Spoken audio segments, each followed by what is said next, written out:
Olá pessoal, eu sou o Júnior Costa, estudante de jornalismo da Uninter, Polo Apodi, Rio Grande do Norte. Estou passando aqui hoje para apresentar para vocês o meu trabalho sobre análise de caso, um PL que nos passou 3 temas para a escolha e a gente escolheu o combate às fake news. Vamos à tela conferir um pouco sobre esse assunto importantíssimo no mundo inteiro. Vamos lá. Nesse primeiro slide a gente fala um pouco do conceito de fake news. Você sabe o que é fake news? Segundo o dicionário Merriam-Webster, essa expressão é usada desde o final do século XIX. Quer dizer, não é de hoje, não é atual, né? Desde o século XIX já se falava. O termo é em inglês, mas se tornou popular em todo o mundo para denominar informações falsas que são publicadas principalmente em redes sociais.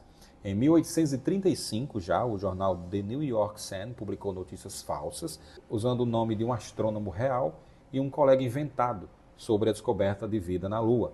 O propósito das notícias foi aumentar as vendas do jornal, só que no mês seguinte o jornal admitiu que os artigos eram apenas boatos. O termo fake news ganhou força mundialmente em 2016, com a corrida presidencial dos Estados Unidos, época em que conteúdos falsos sobre a candidata Hillary Clinton foram compartilhados de forma intensa pelos eleitores de Donald Trump.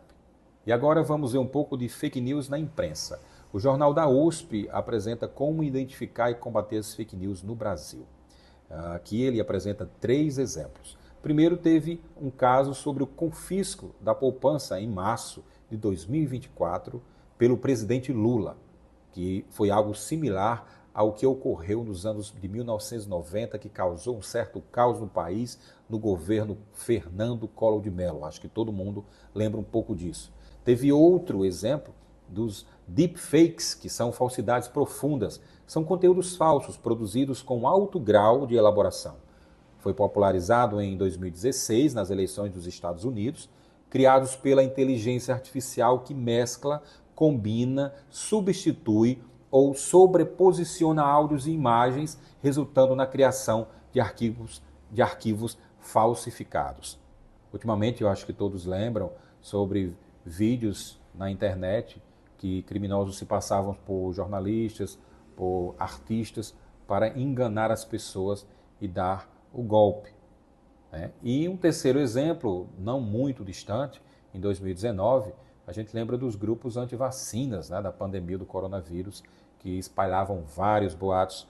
Os grupos anti-vacinas começaram esses boatos, falando que a vacina contra a Covid ia modificar o DNA dos seres humanos, que tinha um chip líquido e inteligência artificial para controle populacional, quer dizer, coisas absurdas, que imunizantes contra a Covid estão relacionados à transmissão de HIV.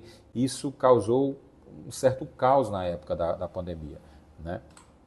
E aqui na outra página do slide a gente pode conferir as fake news na imprensa do Lupa, no portal UOL, que fala sobre o caso do Júlio Lancelotti, um padre que foi acusado de abuso sexual e pedofilia e, na verdade, não teve nenhuma prova contra ele. Na verdade, ele acabou se defendendo e conseguindo provar que tinha sofrido uma extorsão por criminosos, eram 4 pessoas que já foram até presas. E aqui na outra foto, sobre trânsito, né, que também do portal UOL, através do Lupa, e fala sobre a ultrapassagem faixa contínua não gera suspensão imediata da CNH. O Ministério dos Transportes informou uma nota dizendo que o artigo 203 do Código de Trânsito Brasileiro não há previsão de suspensão de carteira nacional de habilitação para esse tipo de ultrapassagem faixa contínua, ou seja, mais um boato. E nesse site da UOL, a Lupa, ela esclarece vários casos atuais para as pessoas que quiserem, é só clicar nesse link que elas vão acompanhar outros casos absurdos, né, que a Lupa consegue provar. No próximo slide, a gente vê aqui ainda também 2 casos, lá do TSE, na gestão de Alexandre de Moraes, de combate às fake news, reforçou a confiabilidade do processo eleitoral.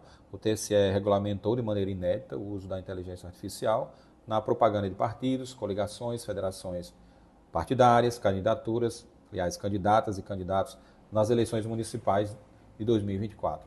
E no portal Gov também você pode conferir diversas matérias, diversos casos que o portal desmente, como diz aqui, o Bem-vindo ao Brasil contra o Fake, como o caso dessa senhora que está na foto, sobre o Bolsa Família que não está exigindo cadastro por biometria, mais um boato, né? Nesse outro slide a gente fala um pouco das dificuldades para combater as fake news.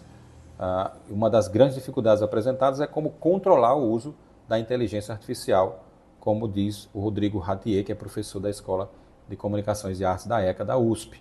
Como ele diz que o avanço da inteligência artificial fica muito difícil dizer se um conteúdo é verdadeiro ou se foi distorcido, fraudado, né? E o aumento das fake news pode ser causado, principalmente, nas disputas de lideranças políticas. A direita versus a esquerda aumentou significativamente a circulação de fake news no governo Bolsonaro, por exemplo, durante a pandemia de Covid, né? Todo mundo lembra, né?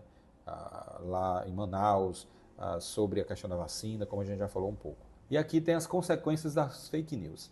2 vídeos que vocês vão assistir agora e vão entender um pouco o que é que uma notícia falsa pode causar na vida das pessoas. Inventaram que eu estava vendendo água durante o temporal a R$ 93. Isso é uma mentira. Quando cheguei para abrir o meu mercadinho, já deparei com a multidão querendo o meu linchamento. Fiquei muito triste. Um negócio que eu criei com todo o sacrifício. Deixei de acompanhar os meus filhos. Tá difícil manter o meu negócio depois disso. Quem espalha fake news, espalha destruição. Brasil, União e Reconstrução, Governo Federal. Por conta de uma fake news, minha mãe foi confundida na rua, dizendo que ela era a sequestradora de crianças. A minha mãe foi espancada até a morte. A minha família foi destruída. Que ela deveria estar aqui, ter conhecido a minha filha nas partes mais importantes. Eu queria ela aqui e ela não tá. Quem espalha fake news também é responsável. Quem espalha fake news, espalha destruição. Brasil, União e Reconstrução, Governo Federal. Então vocês assistiram aí, viram que realmente é absurdo, né, alguém divulgar uma matéria sem ter provas, sem ter fontes, sem ter havido apuração nenhuma. E aqui no portal do G1, Fato ou Fake, onde você pode conferir, né, várias notícias se são falsas ou verdadeiras, eles dão dicas de especialistas para ajudar a combater as fake news, como por exemplo, verificar se as mensagens que você recebe nas redes sociais são verdadeiras, não compartilhar os conteúdos caso você tenha dúvidas se eles são verdadeiros, encaminhar mensagem falsa para grupos de verificação de fatos, como o Fato ou Fake, que recebe até por WhatsApp, denunciar as mensagens falsas em sites e plataformas de redes sociais. E, para finalizar, como combater as fake news? Na opinião da jornalista Paula Miraglia, diretora-geral do Nexo Jornal, é preciso ter como base um ecossistema de mídia que seja plural, forte, diverso e sustentável. O cenário atual, conforme explicou, demonstra uma grande dependência da indústria de mídia das plataformas digitais. E é isso aí, pessoal. Obrigado pela atenção de todos e eu espero que a partir de então a gente cada vez mais combata as fake news como algo que é bastante maléfico a todo mundo e principalmente a gente que é jornalista deve cada vez mais ajudar nesse combate. Valeu, até a próxima.